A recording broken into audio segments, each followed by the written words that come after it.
Assalamu alaikum. This is Mohsen Gul, and I would like to thank UMT for providing me this opportunity to give my 2 cents on COVID-19 and the world that we're going to make after it. Now, today I'm talking not in capacity of a person who's worked closely with the government or donor agencies on COVID response, but rather as a fellow human to you and trying to talk about why is it so important that we start considering the future while we're going through it. So I did not title the presentation as Should I Live in a Post-COVID World? Because that's very morbid. Yes, we will hopefully be alive in a post-COVID world. Secondly, I could have named it Why Should I live in a post-COVID world? But that also I don't think is a matter of choice. You will have to make peace with whatever is thrown at you through life in different circumstances, and you'll have to make it work. And thirdly, that's something that I want to really focus on today is how should I live in a post-COVID-19 world? Because that is something that is in your hand and you can really shape, hopefully, a better future from here onwards. So today I would like you to imagine a scenario where COVID is gone.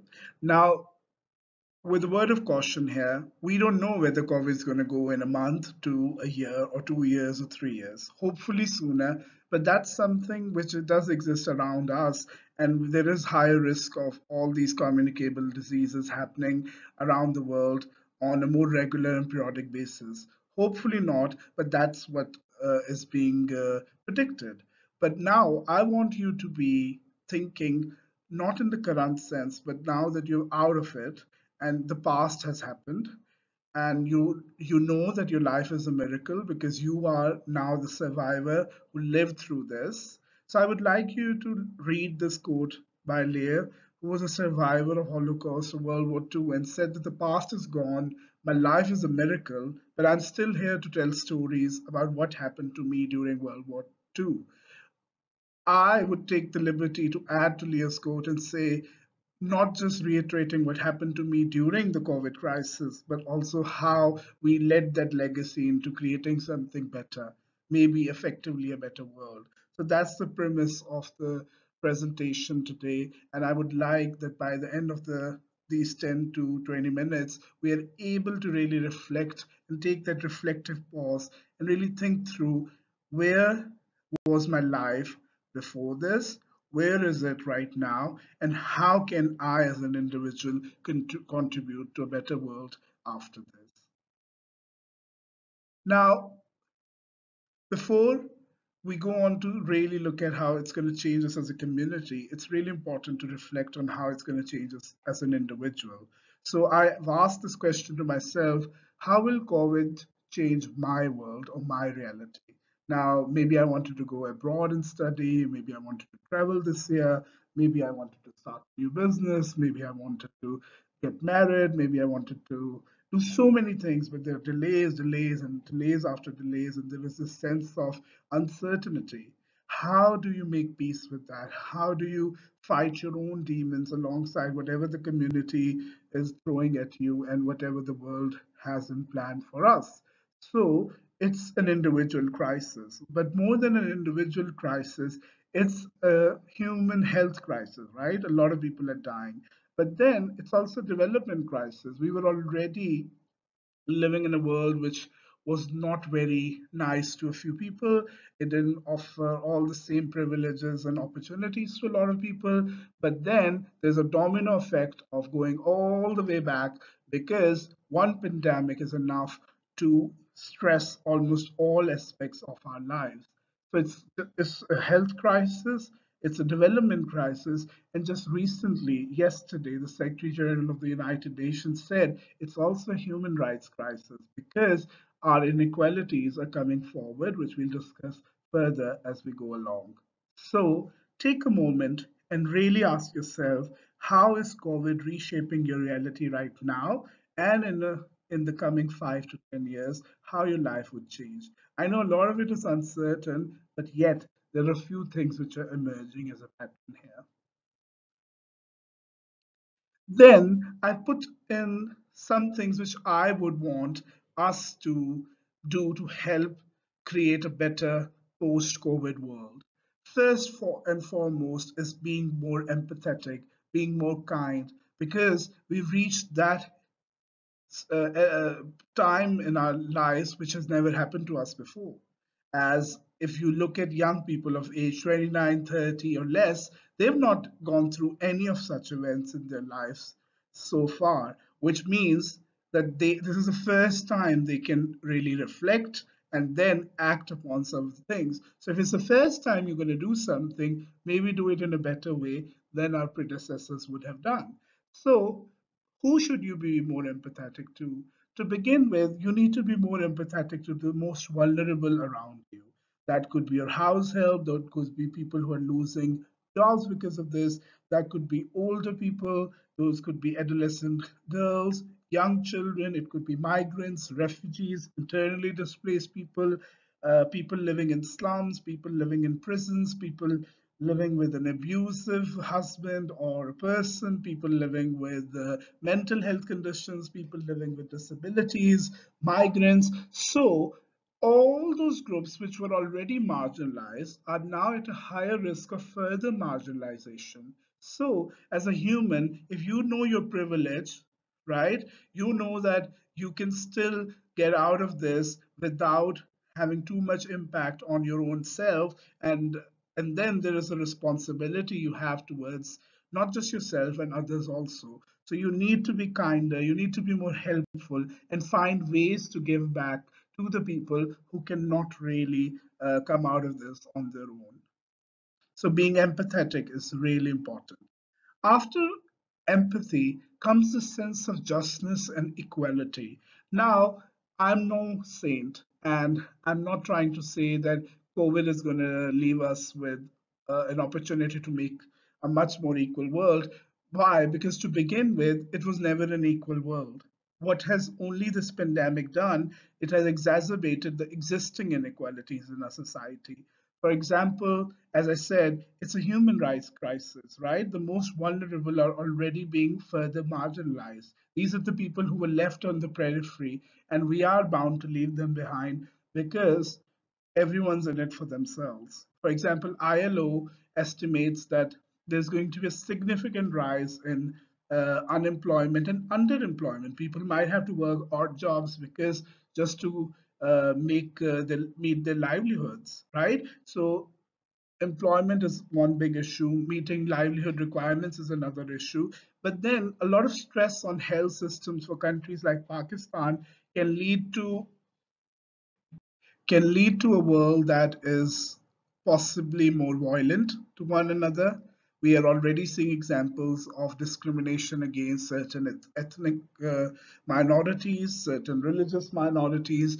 And you really need to realize your privilege here. Staying at home is a privilege as well. A lot of people do not have a home to go to or a good home to go to. For example, 85% children of age 1 to 14 in Punjab and Sindh have somewhere in their lives been uh, abused or physically harassed or mentally harassed. So, and then a lot of women have care burdens at home. So you can imagine how difficult it is for some people to just stay at home because they could be living with people who are not very nice to them. So staying at home is a privilege. Then washing hands is a privilege. One out of three people in Pakistan do not have adequate sanitation facilities or they do not have proper hand washing facilities. So the next time you're thinking about giving Ramadan rations to people, consider putting a few soaps in it as well. So it's all about trying your best to create an equal and a more just world where you can take little of your share and try to share with others as well, only because the time we are in is an unprecedented time and also an opportunity, maybe, to lessen the inequalities that already exist in our community. Then it's an opportunity to be more connected. I know there is social isolation and social distancing, and there is this digital divide between a lot of groups in our community, especially urban and rural. And so if, for instance, in Pakistan, has one of the highest internet costs in South Asia. So having being connected to internet or being online is a privilege as well. More than that, I have a global figure. For instance, one third of world's young people are already digitally excluded. They do not have access to internet and technology. So a lot of things you say can be learned online may not be available to them. So then you as a person has to make an effort to make the world more connected, to bridge those digital divides, to bridge that connection gap through your work and through supporting community action around this. So far, you need to be more empathetic, you need to be more equal, and we need to start becoming more connected because the post-COVID world or the current COVID world has really shown us that this digital exclusion is one of the key factors that will exacerbate further inequalities in our society. And finally, it's so important now that we cannot go with business as usual approach. We have to think out of the box. We have to be faster and not furious about this, but more curious how we could create a better world by using our own strengths and not just our strengths as an individual, but strengths as a whole community. Now, no one size fits solution is available for all the issues that existed in the world that have now gone on an extra mile because of COVID-19. We require new ways of thinking. We require innovation. Now, I know innovation doesn't sound very right as a word to use when a lot of people are dying right now.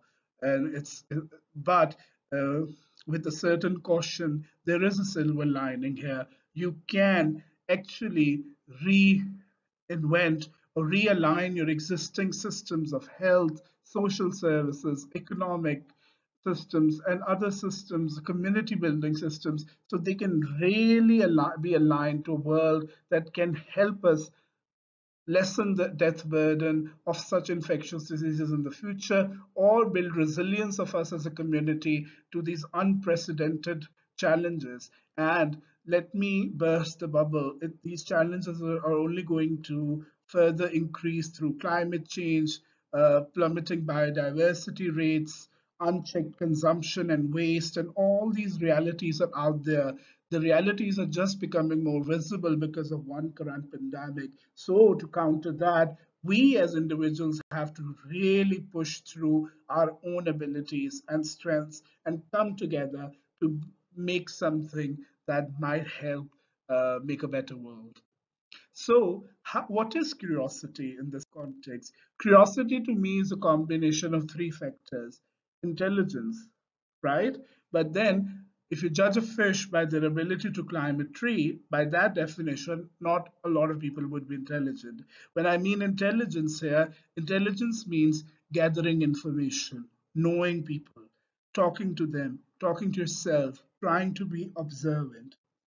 Then intelligence has to be combined with persistence or perseverance, your ability to keep going back at the problem again and again to find some silver lining here or some sort of solutions that you could then capitalize on and work on.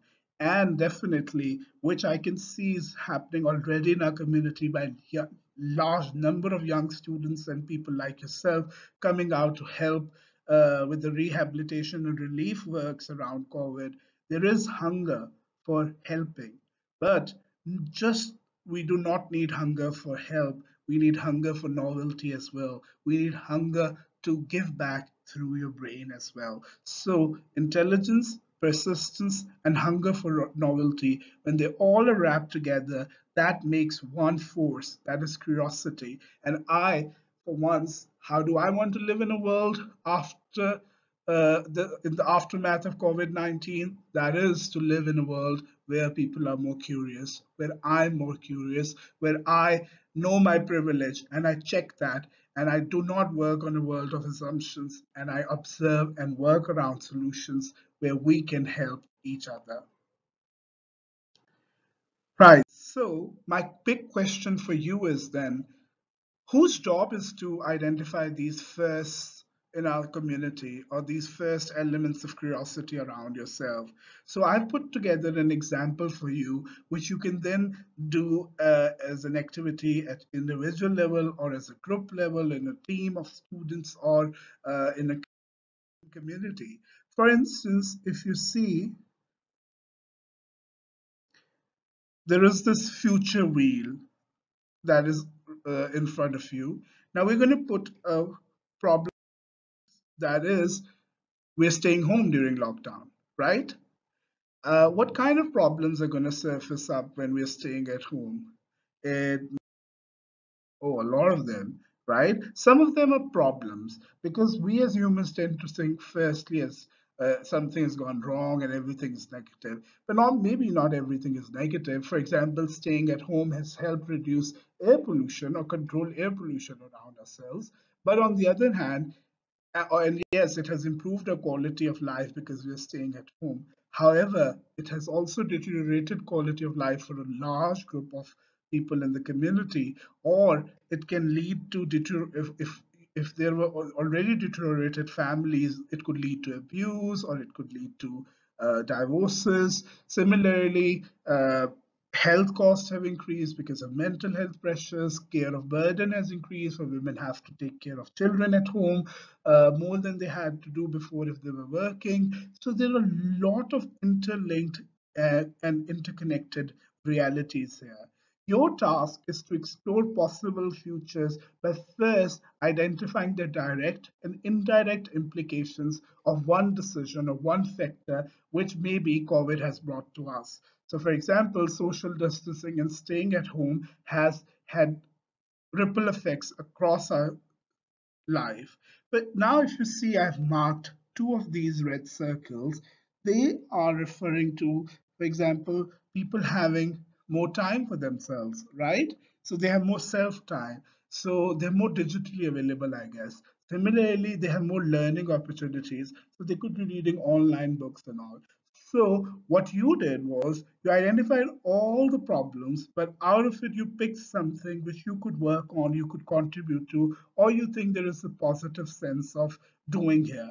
For example, when I look at it, I see, oh, a lot of people are available online these days and they have nothing good to do. Why don't I create an opportunity for them to do something good? So this forward thinking attitude is actually required to help us with solving a lot of these issues that are going to emerge in our near future happening. So while you're exploring future, is that enough? No, not just exploring future as a process or when prompted. This needs to be a continuous process where you're scanning for something called the signals of change, right? These signals of change is about being sensitive to even the weaker signals around yourself, things which others might not be seeing, the known knowns and the unknown unknowns, things which other people might not be able to see, but you are able to see. Now, having said that, that doesn't mean there's a lot of pressure on you as an individual to just be always looking for new elements. No, it's not about something new. It's rather about something that might be hidden, invisible, or something you can only sense that might lead to a certain problem or a certain solution and work around them in our reality. For example, we are seeing the surge in use of digital technology to help with students who are studying at home, to work around people who are working at home, and so on and so forth. So digital innovation is that one area which was already there, but suddenly it got this burst of influence now, and everyone's trying to think around it. But there are not a lot of people who are thinking about the digitally excluded world right now, the rural communities, a lot of people who cannot afford internet. So one of you students can then decide, oh, why don't we come together and come up with a more internet connection as a big issue first, more than what you're trying to tell them. Their access to the technology is far more important to begin with. So why don't we come together and create a solution around that? So that's what I'm encouraging you to think. Just to not explore futures, but keep scanning around yourself, tangible, doable actions that can help not just yourself, but your communities of influence. Finally, I would like to encourage you to always think in if and then statements. Always think of the action that you will do and what implication or change you then expect to see. For example, if I decide to not buy imported items in the post COVID-19 world, then I hope Pakistan's internal domestic product market will get a surge in income generation, right? So it's a decision I took at an individual level, which has implications at a global, national, even at a local individual level. So these are some of the kind of thinking that I'm encouraging you to start using in your life. Finally, I really, really hope that we can create a world together that is more empathetic, equal, fast, and curious, and more connected than ever were, not just in technology, but also at hearts, and also because we lived through this together. Hoping safety and prosperity for the whole country and the world, and hoping we never have to face another post COVID 20, 21, 23, or whatever world. Thank you, and Allah Hafiz.